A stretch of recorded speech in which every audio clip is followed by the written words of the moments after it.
El Colegio Mexicano de Ortopedia, en su 75 aniversario, presenta su segundo Congreso Virtual 2021. El doctor Alejandro Noboa Boldo es médico cirujano egresado de la Facultad de Medicina de la UNAM.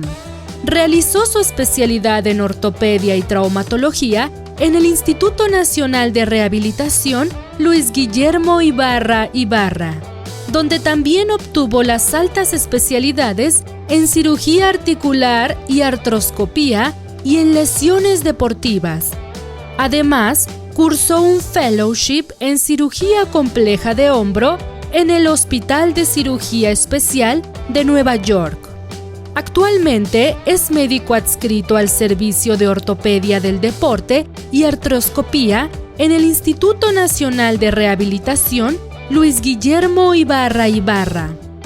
Se desempeña como profesor asociado en el curso de alta especialidad de artroscopía y lesiones deportivas, y es miembro correspondiente de la American Shoulder and Elbow Surgeons. El doctor Noboa hablará sobre reparación asa de balde. ¿Qué técnica prefiero? Hola, ¿qué tal? Primero que nada quiero agradecer al comité organizador por haberme invitado a dar esta plática. Para mí es un honor estar aquí con ustedes.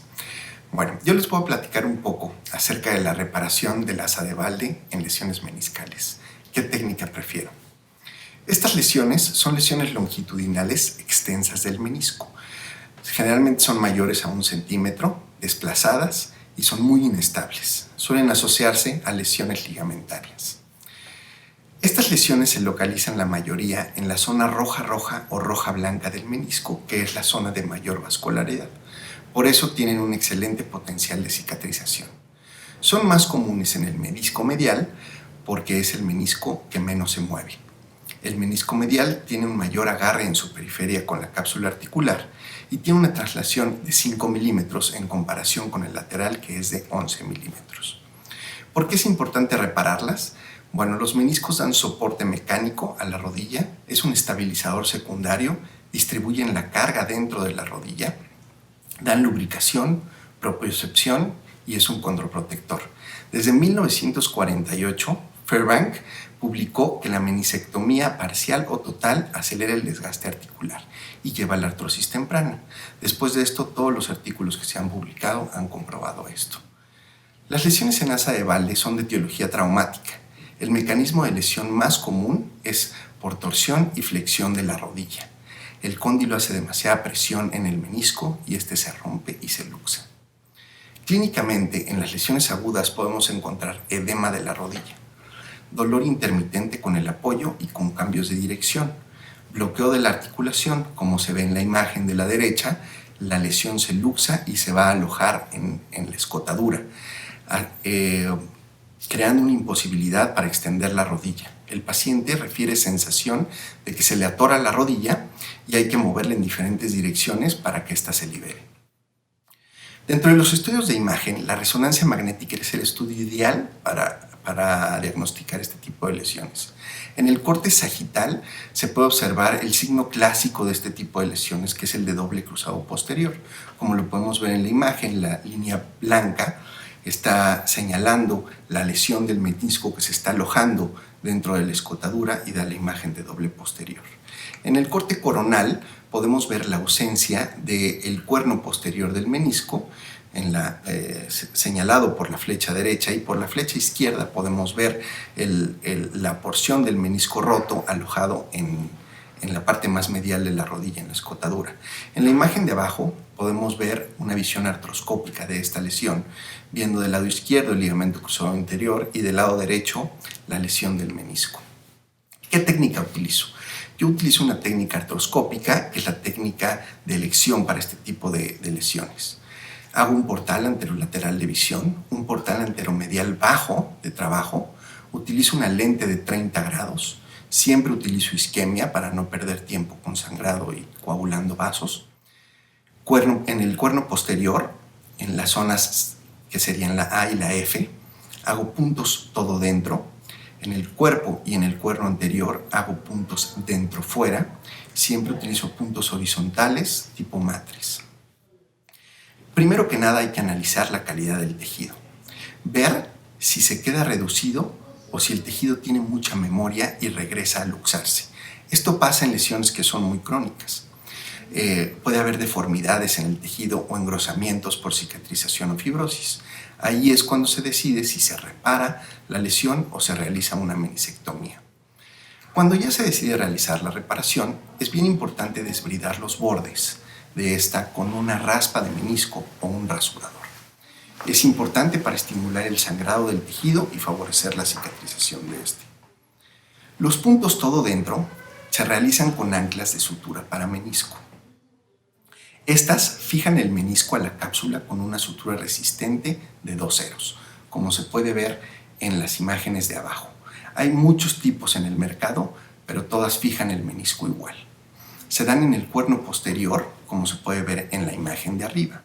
Son muy útiles para no pasarnos y no lesionar estructuras vasculares, porque podemos fijar el tope del punzón, cuánto va a penetrar, 12 milímetros, 14, 16, 18. Yo siempre lo fijo en 16.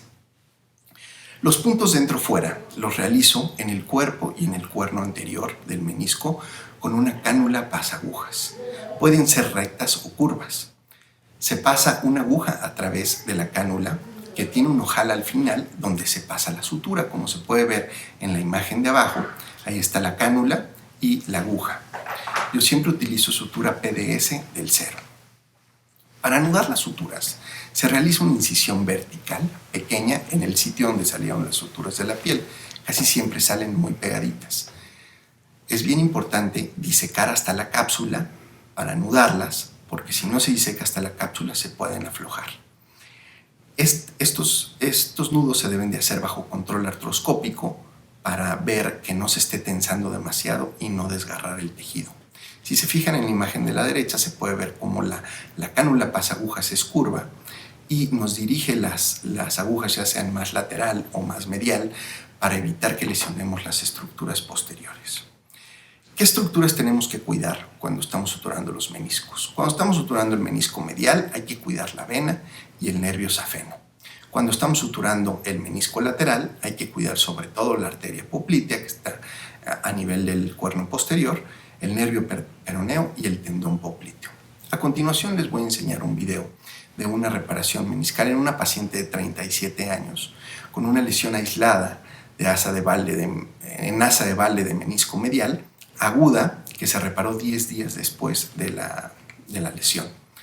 Podemos ver en el video cómo se ve la asa de Walde luxada, se ve la vascularidad en la orilla del menisco, ahí podemos ver la contusión en el ligamento cruzado anterior.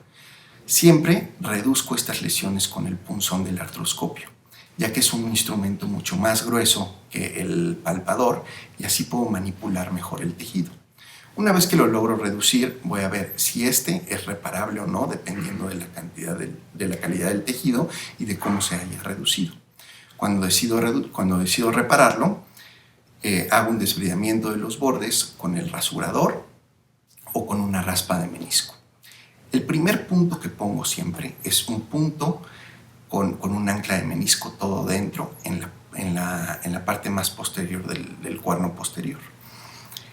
Esto lo hago con un punto horizontal tipo matriz y esto también me va a ayudar para darle estabilidad al menisco y que ya no se mueva para dar los siguientes puntos. Después de dar ya puedo dar otros puntos en el cuerno posterior con las mismas anclas. Generalmente pongo 2 o 3 puntos de estos. Después compruebo la estabilidad de estos puntos y empiezo a hacer la reparación dentro-fuera. La reparación dentro-fuera la hago en el cuerpo y en el cuerno anterior del menisco. Utilizo la cánula pasagujas, se pasa la aguja que al final tiene un ojal donde se carga la sutura PDS del 0, después se recupera por la piel y se vuelve a pasar la aguja para hacer el punto en configuración horizontal tipo matriz. Yo siempre utilizo estos puntos porque este tipo de puntos me van a abarcar un poco mayor superficie del menisco y puedo dar menos puntos y tener una mejor estabilidad. Si podemos ver, la cánula pasagujas tiene una curvatura la cual yo puedo dirigir para llegar perfectamente hasta donde abarca la lesión en el cuerno anterior. Una vez que recupero las suturas por la piel y hago la incisión y diseco hasta la cápsula para anudar, es bien importante anudar bajo control artroscópico, ya que ahí puedo ver la tensión que le estoy dando, como se ve en la imagen ahorita. Y así no le puedo dar demasiada tensión para que se me desgarre el tejido. Una vez que ya hago los nudos, le doy flexión y extensión a la rodilla y visualizo la reparación para comprobar la estabilidad. El protocolo posoperatorio que utilizo con estos pacientes es rangos de movilidad de 0 a 90 grados las primeras 4 semanas con una rodillera mecánica bloqueada a 90 grados. Después de la 4ª semana ya descartamos la rodillera y empezamos a evolucionar los arcos de movilidad hasta completarlos. En cuanto al apoyo, la marcha es sin apoyo del miembro pélvico operado por 3 semanas. A partir de la 3ª semana se inicia el apoyo parcial con 30% de carga. Y a partir de la 4ª semana se inicia el apoyo total y se descartan las muletas. Una vez que completamos los arcos de movilidad, empezamos con el fortalecimiento y a los 3 meses los empezamos a reintegrar a sus actividades deportivas. Muchas gracias por su atención.